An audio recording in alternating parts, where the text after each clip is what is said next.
안녕하세요. 딸아이 하나를 키우고 있는 워킹맘입니다. 남편하고는 현재 이혼 소송 중인데 오늘따라 유난히 마음이 답답하여 이렇게 익명의 힘을 빌려서라도 제 이야기를 해볼까 하여 찾아오게 되었네요. 남편하고는 직장 상사의 소개로 만났습니다. 당시 상사가 저를 좋게 본 건지 제가 먼저 남자친구니어내니 그런 말은 꺼내지도 않았는데 자기가 아는 사람 중에 정말 괜찮은 사람이 있다며 지금의 남편을 소개해 주었죠. 사실 당시 저는 그다지 내키지 않았지만 제가 일하던 회사는 직원 수도 적고 규모도 작아서 괜히 거절했다가 눈밖에 나는 건 아닌지 걱정이 되더라고요.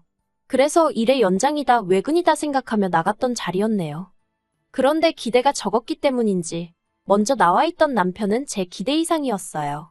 단지 외모만 말하는 게 아니라 대화를 몇 마디 나눠보니 저랑 성격도 잘 맞는 것 같았고요. 그리고 당시 제가 야구를 무척이나 좋아했는데 남편도 저랑 같은 팀을 응원하고 있는 거예요.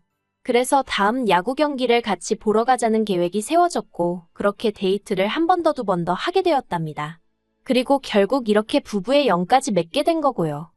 처음 결혼 이야기가 나왔을 당시 시댁 상황에 대해서 먼저 얘기를 하자면 평생 직장 생활을 하셨다는 아버님과 전업주부로 사신 어머님 그리고 남편에게는 아래로 3살 차이가 나는 여동생이 하나 있었죠.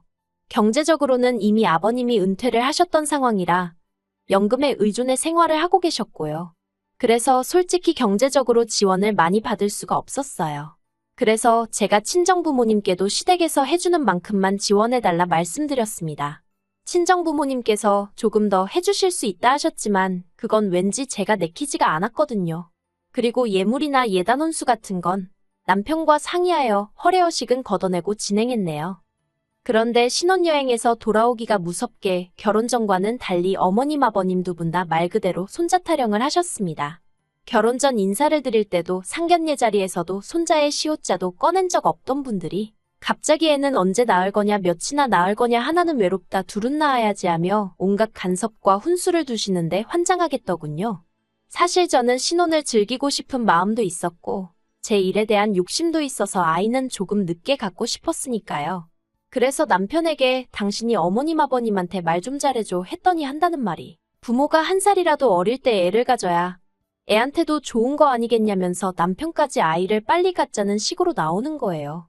그래서 제가 그럼 내일은 하니까 세상에 엄마라는 직업보다 더 고귀한 일은 없다는 헛소리나 해대면서 말이죠.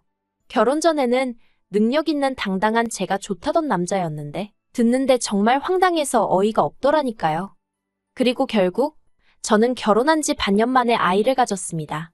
임신 사실을 알았을 땐 기뻤지만 당혹스럽기도 했고 남들은 감동하고 감격해서 눈물까지 흘린다던데 저는 그런 것보다는 당장 뭐부터 해야 하지? 라는 생각이 컸던 것 같아요. 왜냐하면 당시 직장에서 아름아름 제가 승진 대상자라는 이야기가 나오고 있었고 저는 그럴 때마다 아니야 하며 겸손한 척했지만 실은 무척이나 기대하고 있었거든요. 그래서 승진까지는 임신 사실은 숨겨야겠다는 생각을 하고 있었는데 그런데 저희 남편이 본인 말로는 너무 기뻐서 그 기쁨을 주체할 수 없었다면서 저희를 이어준 제 직장 상사에게 연락해 제가 임신을 했으니 너무 힘들게 하지 말아달라는 헛소리를 짓거렸더라고요. 그래서 순식간에 제 임신 소식이 알려지게 되었고 저는 꼭 임신 때문만이 아니라 다른 이유가 있을 수도 있겠지만 어쨌든 승진은 못했어요. 그때 정말 마음의 상처를 많이 받았죠. 게다가 출산 휴가를 마치고 왠지 모를 불안감에 육아휴직도 다 쓰지도 못한 채 바로 회사로 복귀를 했거든요. 그런데 그럼에도 불구하고 그새 너무 많은 게 달라져 있는 거예요. 심지어 제 일의 대부분을 새로 뽑혔다는 직원이 처리하고 있었고요. 막말로 누구 하나 저한테 직접 너 나가 하지는 않았지만 제 자존심상 버티고 있기가 힘들었어요. 그래서 그냥 박수 칠 때 떠나라는 말처럼 웃는 얼굴로 제 발로 나왔습니다. 그리고 그때부터 저는 한동안 아이 키우는 데만 몰두하며 살았어요. 아이가 어린이집에 갈 정도만 되면 다시 일을 알아봐야겠다 생각했죠. 그런데 제가 회사를 나온 지 반년도 안 되었을 시기였는데 남편이 회사를 때려치고 싶다는 거예요. 제가 너무 놀라서 그게 무슨 소리냐니까 치사하고 더러워서 더는 못 다니겠다고요. 당시 남편은 작은 중소기업에서 대리로 근무하고 있었는데 하루아침에 사장 아들이란 사람이 나타나서는 한마디로 직원들을 무슨 지 종부리듯 하기 시작했나 봐요. 저도 남편에게 전해 들은 거니 정확한 속사정은 모르지만요. 아무튼 그래도 제가 안 된다고 했어요. 당신까지 관두면 당분간 생활비도 너무 빠듯하고 하니까 한 1년만이라도 더 버텨달라고 했죠. 근데 남편이 대뜸하는 말이 저는 관뒀는데 자기는 왜 안 되냐입니다. 어이가 없대요. 제 아이기도 하지만 남편 아이이기도 하고 아이 탓을 하자는 건 결코 아니지만 아이 때문에 제가 회사에서 밀려나게 된 거나 마찬가지인데 다른 사람은 몰라도 남편은 알아줘야 하는 거잖아요. 그래서 남편더러 당신이랑 나랑 경우가 같냐고 미친 듯이 쏘아댔네요. 하지만 남편은 기어이 결국 제 의견은 무시하고 회사를 관두더라고요. 저는 그걸 도대체 용서할 수가 없었죠. 그래서 이후로 한 달 정도는 솔직히 제가 남편을 사람 취급도 안 해줬어요. 왜냐하면 회사를 관둔 건 이미 벌어진 일이니 어쩔 수 없다 치고 그러면 최소한 집안일을 돕는다던가 아이 봐주는 걸 같이 한다던가 자기도 뭘 좀 해줘야 하잖아요. 그런데 기껏 한다는 말이 애는 엄마가 잘 키우지 아빠가 뭘 할 줄 아냐입니다.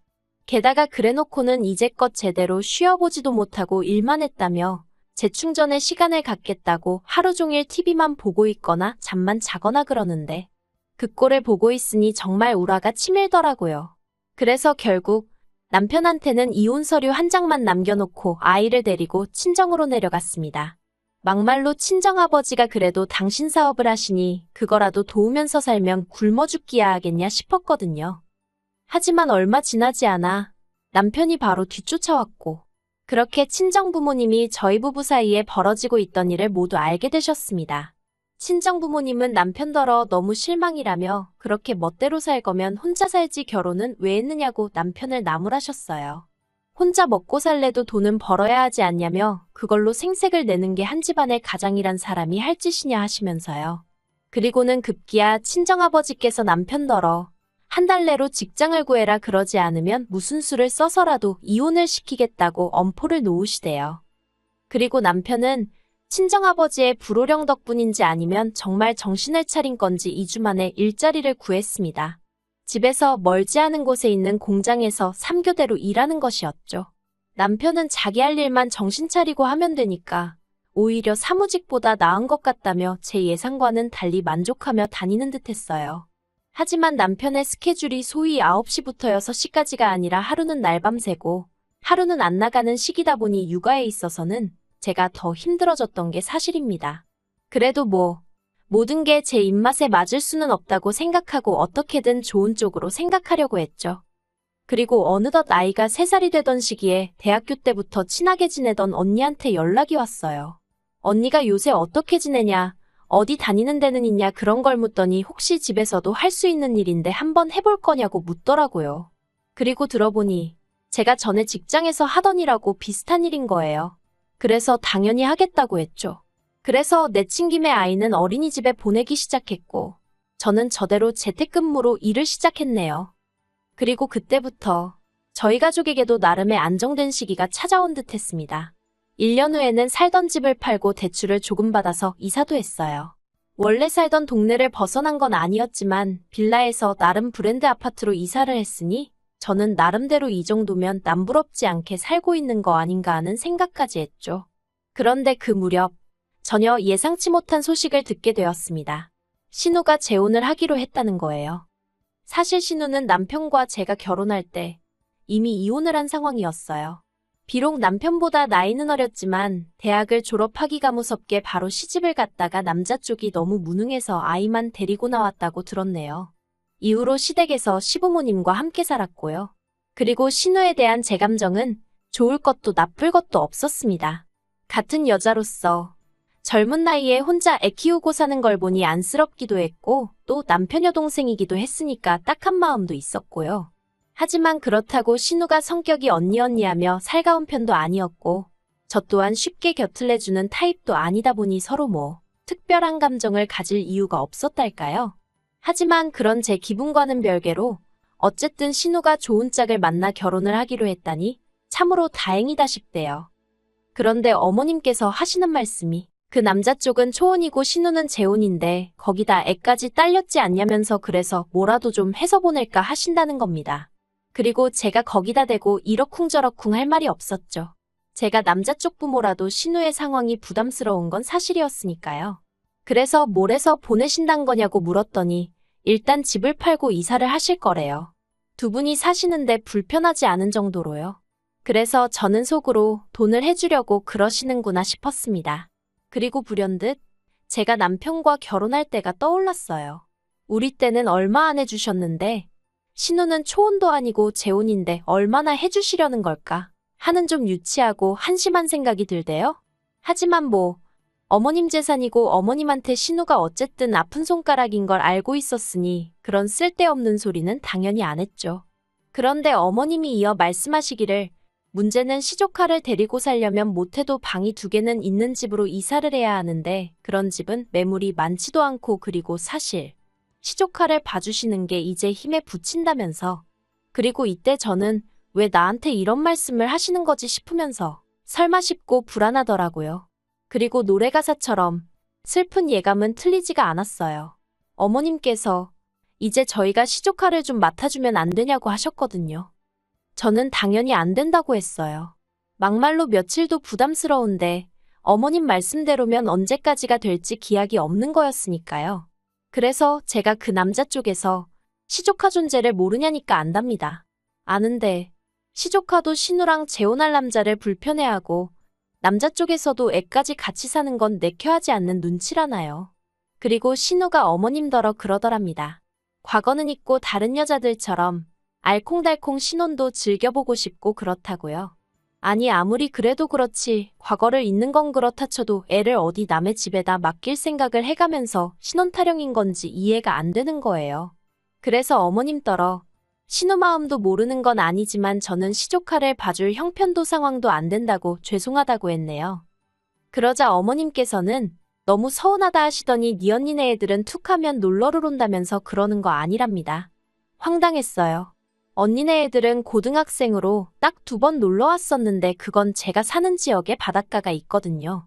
그래서 바다 구경한답시고 며칠 있다 간 게 전부인데 애들이 다 커서 제 손이 갈 필요가 없었어요.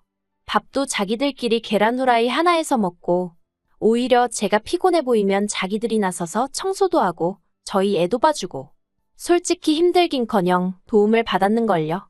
하지만 시조카는 달라요. 어머님을 따라 몇 번 저희 집에 온 적이 있는데 일단 정말 손이 많이 갑니다. 입이 짧아서 냉장고에 한 번 들어간 반찬은 안 먹고요. 지 손으로 옷 하나 빨아입을 줄도 모르면서 그렇게 하얀 옷만 찾아댄단 어머님의 하소연도 한두 번 들은 게 아니에요. 거기다 저희 애가 좀만 울어대면 듣기 싫다고 온갖 짜증을 냈던 게 지금도 기억에 생생합니다. 그런데 그런 애를 어떻게 제가 데리고 있겠어요? 막말로 돈을 한 달에 얼마씩 준다고 해도 어휴, 싫다는 생각밖에 안 들대요. 그래서 어머님께 친정 조카들하고 비교하시면 안 된다고 그러면 저도 할 말 많다고 해버렸죠. 그랬더니 어머님이 됐답니다. 저 말고 저희 남편하고 얘기해보겠다나요? 그리고 몇 시간 뒤 교대를 마치고 집에 온 남편이 어머님하고 통화를 했다며 먼저 말문을 열었습니다. 저더러 앉아보라더니 한다는 말이 자기 여동생이 결혼하길 바라는 건 맞냐는데 황당하대요. 그래서 당연한 거 아니냐 했더니 그럼 우리가 어떻게든 도와줘야 할 거 아니냐입니다. 한 가족이니까 라면서요. 어이가 없어서 당신 멋대로 회사 때려치고 나 마음고생할 때 어머님이고 신우고 누구 하나 나한테 말이라도 고생한다 애쓴다 뭐 도와줄 건 없냐 물어본 사람 하나 없었다고 했어요. 그때는 나는 남이었고 이제는 한 가족인 거냐 하니까 남편이 잠깐 말이 없더니 이미 지나간 과거 이야기는 해서 뭐하냐입니다. 그리고는 한다는 소리가 자기가 생각해봤는데 시조카를 봐주거나 아니면 우리가 돈을 얼마라도 해주는 게 제일 좋은 방법인 것 같다나요. 시조카 얘기로도 이미 날이 설 대로 섰는데 아니 무슨 돈. 순간 정말 말 그대로 눈이 뒤집히는 것 같대요. 그래서 제가 남편더러 우리가 돈이 어딨냐 하니까 이 아파트를 담보로 대출을 좀 받잡니다. 그러면 시부모님도 집까지 줄여가며 이사 안 하셔도 되고 그러면 시조카도 계속 살던 데서 살 수 있으니까 좋은 게 좋은 거 아니냐며. 그래서 그러면 시부모님더러 대출 받아서 신우 시집 보내시라고 하면 되겠네 했어요. 그랬더니 그러면 나이 드신 분들이 그 빚을 어떻게 갚냐면서 저더러 생각이 없다며 짜증이 돼요? 아니 그럼 우리가 대출 받으면 우리는 그 빚을 어느 세월에 어떻게 갚냐니까. 우린 아직 젊으니까 열심히 벌어서 갚으면 된다는데, 아니 미쳤다고 신호 재혼하는데 거기다 돈 내주고 왜 내가 생으로 그 돈을 갚아야 한다는 건지. 남편더러 어이가 없다고 했습니다. 우리 세 식구 잘 먹고 잘 살국리나 하고 살라고, 능력도 안 되면서 시부모님의 신호비위까지 맞출 생각하지 말라고 확 소리를 질러버렸죠. 그랬더니 자기는 매번 처형네 애들이 올 때마다 한 번도 싫은 내색을 한 적이 없는데 저는 어쩜 이러냐면서 저더러 속이 좁답니다. 그리고는 자기도 이번엔 양보를 못하겠대요. 그러더니 정말 며칠 뒤 저 보란듯이 시조카를 데려온 게 아니겠어요? 어이가 없고 한편으론 시조카가 무슨 죄인가 싶었지만 결국엔 저희 딸만 데리고 친정으로 향했습니다. 그런데 한 열흘도 안 돼서 어머님한테 연락이 왔어요. 아주 쫓아내는 방법도 여러 가지라면서 분통을 터뜨리시길래 무슨 말씀이시냐? 저는 친정에 있다니까 그게 문제랍니다. 남자 둘이서 뭘 어떻게 하라고 그렇게 남편이랑 시조카만 남겨놓고 친정으로 내뺐냐고요. 그리고 듣자 하니 남편도 지가 할 줄 아는 게 없으니까 매 끼니마다 컵라면 주고 배달음식 시켜주고 그랬나 봐요. 빨래도 그렇게 세탁기 사용법을 알려주고 또 알려줘도 귀등으로도 안 듣더니 한마디로 뭐 아무것도 안 챙겨주고 못 해줬던 모양이죠? 애가 불편해서 못 있겠다고 할머니 댁으로 가겠다 하더랍니다. 그리고 그제서야 남편도 시조카도 갔으니 저더러 돌아오라고 연락이 왔어요. 자기가 생각이 짧았다면서? 그런데 저는 솔직히 친정에 가 있는 동안 생각이 많이 정리가 되었거든요. 남편이 없어도 생활비가 조금 빠듯할 뿐이지 어디서도 빈자리가 느껴지지 않았달까요? 그래서 남편더러 나는 돌아가고 싶지 않다 했습니다. 그냥 이렇게 지내는 게 좋다. 이혼하고 싶다 솔직히 말했죠. 당신이 내 인생에 별 도움이 되는 것 같지도 않고 애도 아빠를 안 찾더라고요. 그랬더니 남편이 갑자기 무슨 말이냐면서 이혼이 애들 장난이냐 어쩌냐 하는데, 그렇게 생각하는 사람이 와이프가 죽어도 싫다는데 기어이 시조카를 데려오냐 했어요. 그리고는 이혼 서류 보낼 테니 도장이나 찍어달라고, 안 그러면 소송 걸겠다 했네요. 그리고 남편이 도장 안 찍어주대요. 자긴 죽어도 이혼 못한다고요. 그래서 소송 시작했어요. 앞으로 얼마나 긴 싸움이 될지 누구도 장담할 수 없다지만 저 지치지 않으려고요. 와이프 알기를 모같이 아는 인간하고 더는 하루도 한 이불 덮고 살 생각 없습니다.